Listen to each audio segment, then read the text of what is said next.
Damos la bienvenida a esta nueva serie de predicaciones de los días miércoles llamada Alertas y Preparados. Mi nombre es el pastor Juan Manuel Aguiar, soy pastor del Centro Cristiano Casa de Alabanza por la Mar y hoy voy a estar compartiendo un tema que se llama, el primer tema que se llama Interpretando los tiempos. Esta serie va a tener como foco central el regreso de Cristo y las actitudes que deben manifestar los cristianos para estar alertas y preparados para ese momento tan importante en la vida de cada ser humano. Así que voy a invitarte ahí donde estás a que por un momento cierres tus ojos y vamos a poner este tiempo en oración, dándole gracias a Dios por la oportunidad de estudiar su palabra y dándole gracias a Dios por poder recibir de Él aquello que ha preparado para nosotros. Así que donde estés, cierra tus ojos y oremos. Te doy gracias, Señor Jesús, por este día. Te doy gracias por la oportunidad que tenemos de encontrarnos con tu palabra y vernos reflejada en ella, Señor. Permite que este tiempo sea de bendición y de edificación para nuestras vidas. Y permite, Señor, que podamos aprender más acerca de tu regreso y de todas aquellas actitudes que debemos manifestar, Señor, para demostrar que estamos preparados para estar contigo, Señor. Te damos gracias y ponemos este tiempo delante de tu presencia en el nombre de Jesús. Amén y amén. Les voy a invitar a que abran su Biblia en el Evangelio de Marcos, en el capítulo 13.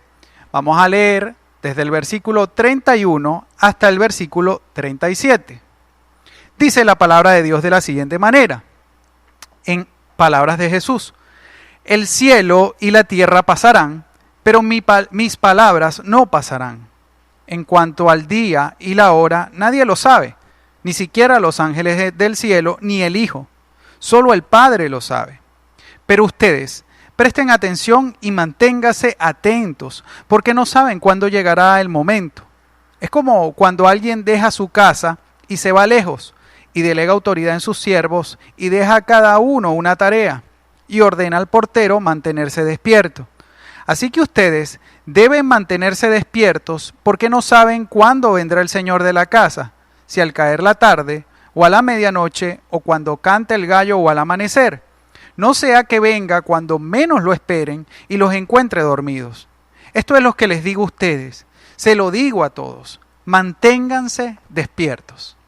Estas palabras de Jesús alertándonos acerca de su regreso o de la posibilidad de que Él venga de manera imprevista deben ser importantes y relevantes para cada cristiano.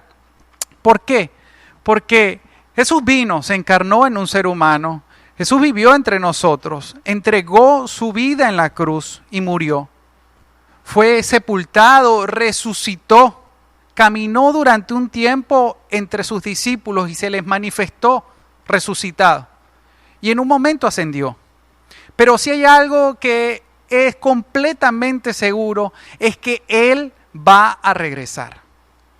La segunda venida de Cristo es una de las doctrinas más importantes del cristianismo.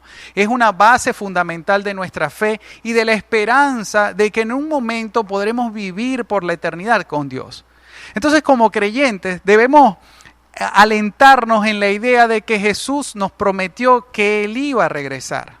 Cuando vemos en el Evangelio de Marcos, en el mismo capítulo 13, en el versículo 26, el Señor Jesús dijo lo siguiente: entonces verán al Hijo del Hombre venir en las nubes con gran poder y gloria.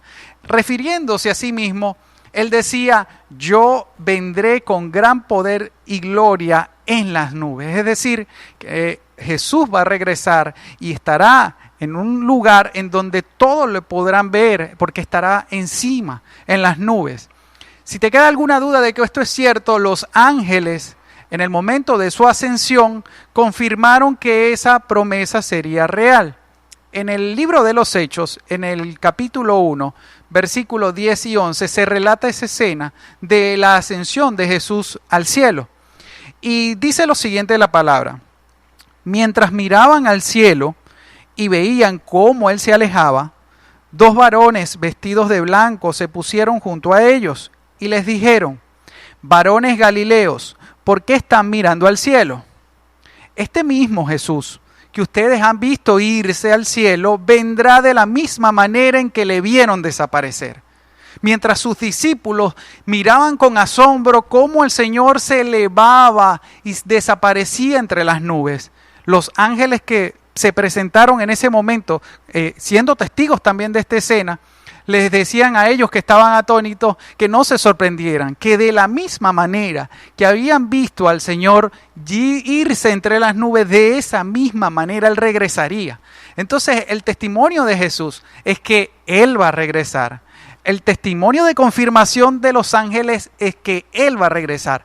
Nosotros los creyentes podemos dar por sentado de que Jesús va a regresar y afirmarnos en esa idea, y no afirmarnos en la idea con temor, sino con gozo, con un anhelo en nuestro corazón de que eso tan emocionante pueda ocurrir, y aún cuando nosotros estamos vivos. Ahora, quizás usted se preguntará, Jesús va a regresar, pero ¿a qué va a regresar? Hay muchas cosas que Jesús debe regresar a hacer y yo las voy a puntualizar para que podamos tener una idea clara. En primer lugar, Jesús va a regresar a buscar a su iglesia, es decir, a aquellas personas que perseveraron en la fe en Cristo Jesús. Aquellos que creyeron que la salvación era por los méritos de Cristo. Esas personas que perseveraron en su fe son la iglesia de Cristo.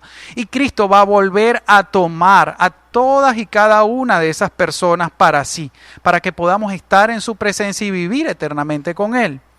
Jesús viene también a librar la última batalla contra Satanás, sus huestes y contra el pecado.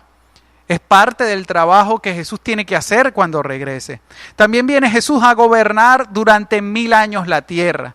Jesús va a gobernar esta tierra tal cual como la conocemos y va a hacer que la tierra sea correctamente gobernada, sea purificada por su gobierno, un gobierno perfecto, un gobierno justo, un gobierno que va a ser fiel y puntual en cada cosa que haga. Y por último, Jesús va a establecer un cielo nuevo y una tierra nueva, donde vivirá eternamente con todos los santos, con todas aquellas personas que pueden estar delante de su presencia, que ganaron esa posición.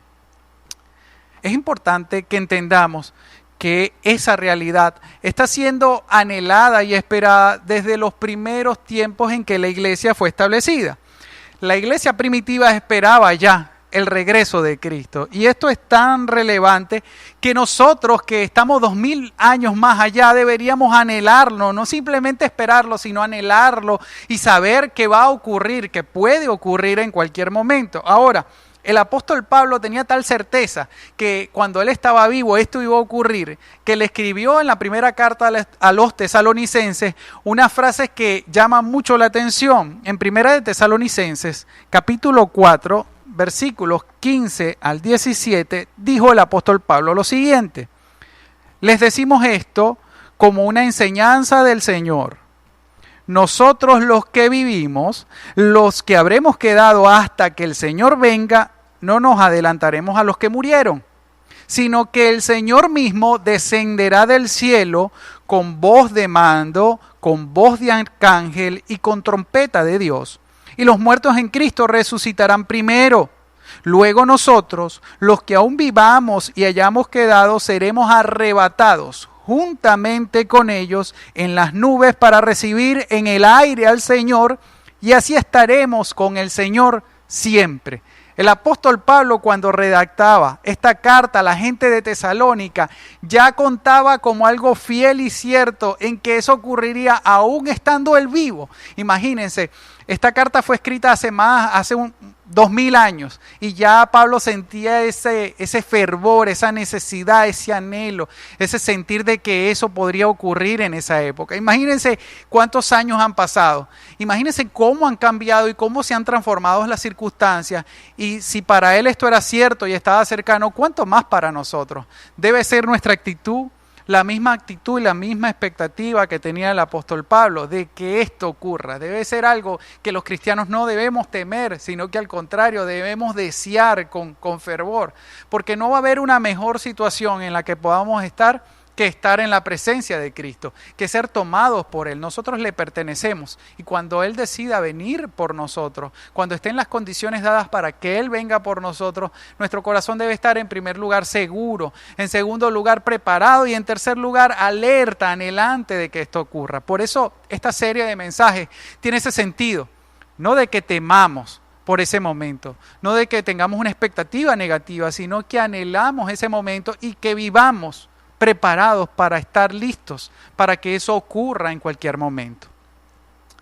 Ahora, esta escena que Pablo describe en esta carta se refiere, es una escena conocida como el rapto de la iglesia o el arrebatamiento de la iglesia. Y es importante que este acontecimiento yo lo pueda explicar con un poco más de detalle. Jesucristo prometió resucitar a los que vivieron con la fe puesta en Él. Es decir, si usted vivió y llega a fallecer, pero su fe estuvo puesta siempre y perseveró en su fe en Cristo Jesús, Él prometió que en ese momento, cuando Él fuese a tomar la iglesia, los muertos iban a resucitar en primer lugar. Todas las personas que murieron en Cristo durante ese evento van a ser resucitadas, recibirán una nueva vida, un nuevo cuerpo glorificado, una nueva existencia. Ahora, las personas que estén vivas durante ese evento, ese momento tan magnífico, serán transformadas. Es decir, que no morirán, sino que serán convertidas en una persona espiritual como aquellos que resucitaron y podrán encontrarse con el Señor en las nubes. Es decir, que literalmente volaremos y estaremos allí flotando con Jesús, viendo la tierra desde ese plano y gozándonos en medio de Él. Ahora, ese tiempo, esa escena tan gloriosa, eso tan anhelado, también va a estar seguido por un proceso de juicio, de dificultades y de temor en la tierra. Todos los habitantes, todas las personas que hayan quedado en la tierra van a vivir un tiempo de purificación y juicio, llamado la Gran Tribulación. Entonces Cristo va a reservar a su iglesia de ese tiempo tan difícil y de tanto sufrimiento.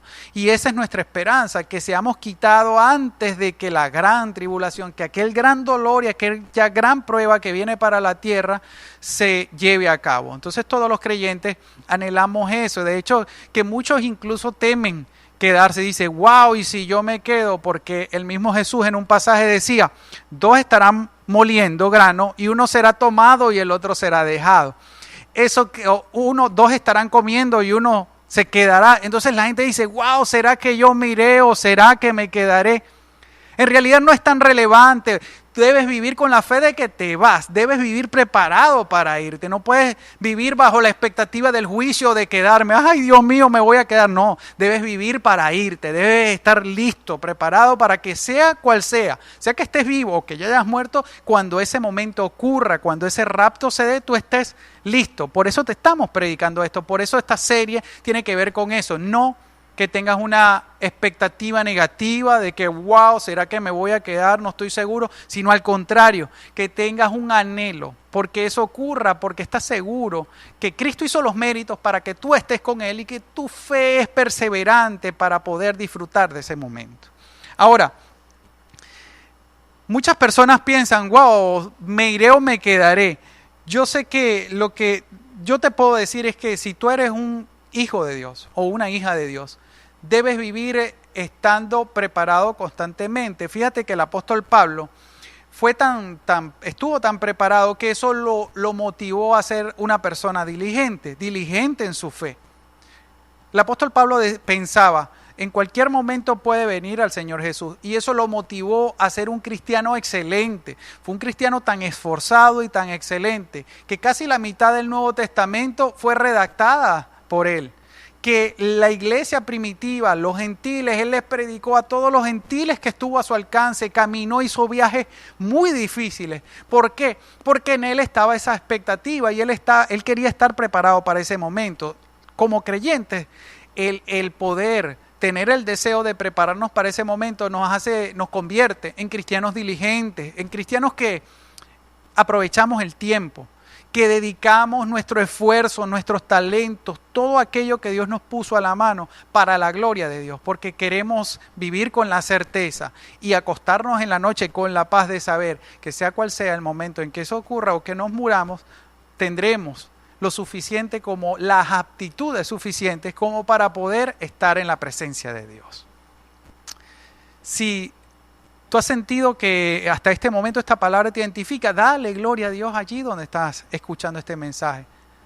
glorifícalo, alábalo, porque Dios ha preparado las mejores cosas para los que le amamos. Pero si hay algo que rescatar de este momento es que estar preparados significa ser diligentes. Estar preparados significa entender que puede pasar en cualquier momento, que hay un criterio de inminencia y que tú o yo no debería vivir quejándonos o diciendo, no, es que ya no logro. No, es que Dios hace los méritos en nosotros. Es Dios el que te capacita para lograrlo, así como capacitó al apóstol Pablo en ese momento.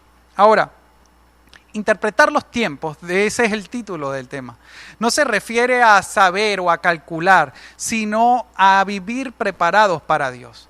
Siempre ha habido muchas expectativas, muchas personas han intentado calcular y ponerle fecha a todas las profecías que están en la Biblia. Y siempre, vez tras vez, han fallado. ¿Cuántas personas no han garantizado? Fulano día regresa a Cristo, o cuando llegue el 2000 regresa a Cristo, y todos han fallado estrepitosamente. ¿Por qué? Porque solo Dios conoce la fecha, la misma palabra lo decía, solo el Padre, en su condición de Hijo de Dios, estando aquí en la tierra, Él no sabía cuál era el momento. Él estaba confiado de que en la misericordia y el amor del Padre estaba contemplado el momento oportuno para que Jesucristo vuelva. Muchos dicen, eso no puede ser real porque el mundo ha sufrido tanto, ha vivido guerras mundiales, está viviendo una pandemia, y si Dios fuese, dice la gente, si Dios fuese un Dios misericordioso, ¿por qué no ha regresado? ¿Por qué no termina de cumplir sus promesas? Y muchas personas ponen en duda que estas promesas, que estas profecías sean reales. Pero, ¿saben qué?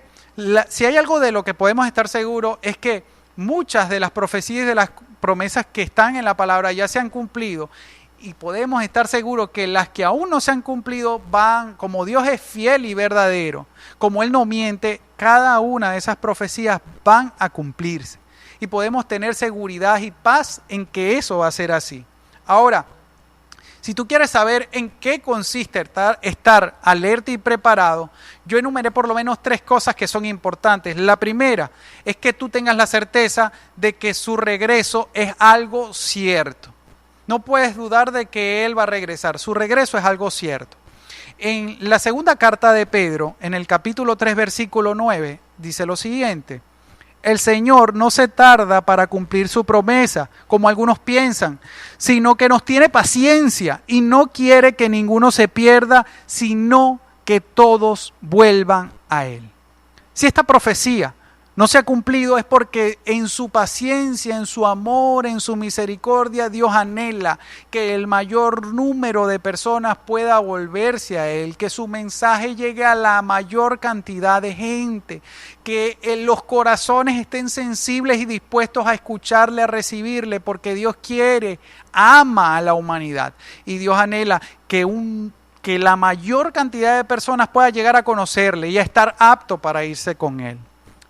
La otra cosa que es muy importante que como creyentes entendamos y sepamos es que esa segunda venida de Cristo va a ser algo imprevisto. No vamos a poder prever de alguna manera que eso va a ocurrir, porque incluso pudiese ocurrir en este preciso momento. Sin embargo, el Señor Jesús en el libro de Mateo, en el capítulo 24, versículo 44, dijo lo siguiente para afirmar esta idea, dijo: por tanto, también ustedes estén preparados porque el Hijo del Hombre vendrá a la hora que menos esperen.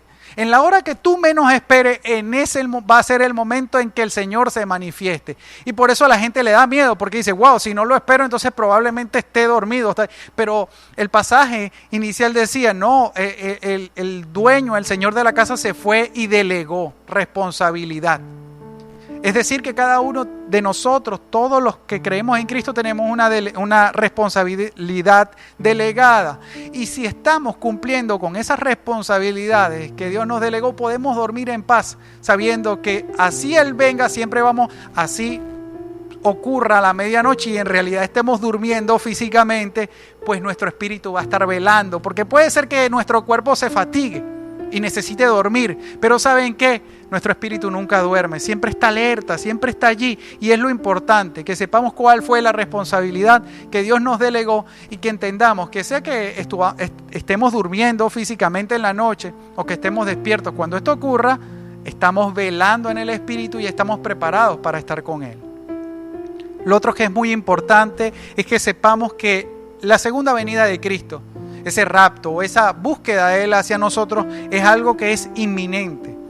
En el Apocalipsis, en el capítulo 1, versículo 7, dice lo siguiente: miren, ya vienen las nubes, y todos lo verán, aun los que los traspasaron, y todas las naciones de la tierra harán lamentación por Él. Sí, amén. En ese momento en que Él se manifieste de nuevo, no habrá excusa, no podrá ser disimulado, porque dice la palabra que todo el mundo lo verán, aún aquellos que fueron malvados, aquellos que con sus acciones volvieron a traspasar a Jesús, volvieron a herir a Jesús. Y dice que eso será causa de una gran lamentación, no para las personas que nos vayamos con Él, sino para todos aquellos que hasta ese momento no tomaron una decisión por Él. Lo que es cierto es que es algo inminente. Él dice, allí en las nubes. Esto es algo que está incipiente, y está incipiente desde siempre. Desde el momento en que Él ascendió a los cielos, esto puede ocurrir en cualquier momento. Amén. Ahora, si hay algo que yo quiero que quede sembrado en tu corazón con este mensaje, aparte de esa necesidad de estar haciendo lo que Dios nos pidió que hiciéramos, es que entendamos que Jesús nos habló acerca del futuro y nos advirtió no para atemorizarnos. Jesús no nos puso estas advertencias para que nos sintamos atemorizados, sino para que sepamos cómo vivir el presente. Es importantísimo que entendamos cómo debemos vivir nuestro presente. En su presente, el apóstol Pablo hizo todo lo que estaba a su alcance, y aún más allá de lo que estaba a su alcance, para que la palabra de Dios fuese predicada. Aún con las grandes dificultades que estamos atravesando en este momento, en donde no podemos tener aquí en el salón a toda la gente que venía un domingo, un miércoles o en cualquiera de las reuniones presentes, nosotros estamos haciendo nuestro máximo esfuerzo para que sea donde sea que tú estés, esta palabra pueda llegar hasta ti, te pueda inspirar a seguir perseverando en el Señor, porque nuestra salvación es algo que se va a consumar en ese momento tremendo. Somos salvos en el presente, pero en ese momento es cuando se cobra nuestra salvación, y es necesario que cualquiera sea la circunstancia que social o mundialmente estemos atravesando, cada uno de nosotros tenga un altar personal diario con el Señor. Porque no es este local lo que nos va a hacer mejores cristianos, es que sepamos para qué Dios nos rescató y que vivamos en conformidad y honrando esa elección que Dios hizo por nosotros, y honrando la elección que también nosotros hicimos por el Señor, porque Él nunca nos obligó, fuimos nosotros los que tomamos la decisión de declararnos sus hijos, de creer en que su sacrificio fue para nosotros. Así que esta profecía no es para que sintamos temor, sino para que vivamos viviendo un presente de una manera que sea digna de un hijo o de una hija de Dios. Inspírate, sigue adelante, no importa que no tengas la oportunidad de reunirte con un montón de gente, alabarle, alzar tus manos, llorar. Lo importante es que sea que estés en donde estés, nunca pierdas la identidad. Eres un hijo o una hija de Dios, eres una persona que Dios escogió para su gloria y su honra. Y por último, no necesitamos calcular cuándo regresará el Señor en vista de todas estas cosas. Ni siquiera necesitamos ponderar que en estas circunstancias que estamos viviendo, las condiciones están dadas para que esto ocurra. No, lo que necesitamos es tener una vida apta para Dios, una vida que camine conforme a su voluntad y conforme a su propósito. Estés donde estés, espero que esta palabra te inspire, te motive a vivir conforme a aquello que Dios ha puesto en tu corazón, al llamado que Él haga a tu vida, que todos los dones y talentos que Él ha puesto en ti los pongas a su servicio, que todo lo que esté a tu alcance hacer para que la palabra de Dios sea predicada, para que más personas puedan ver en ti un ejemplo de lo que es Cristo, lo puedas hacer. No permitas que las circunstancias te opriman. No permitas que las dificultades que estamos atravesando te hagan dudar de tu fe en Cristo. Sino afírmate y prepárate. Está alerta, porque Dios siempre va a estar a las puertas. Que Dios te bendiga.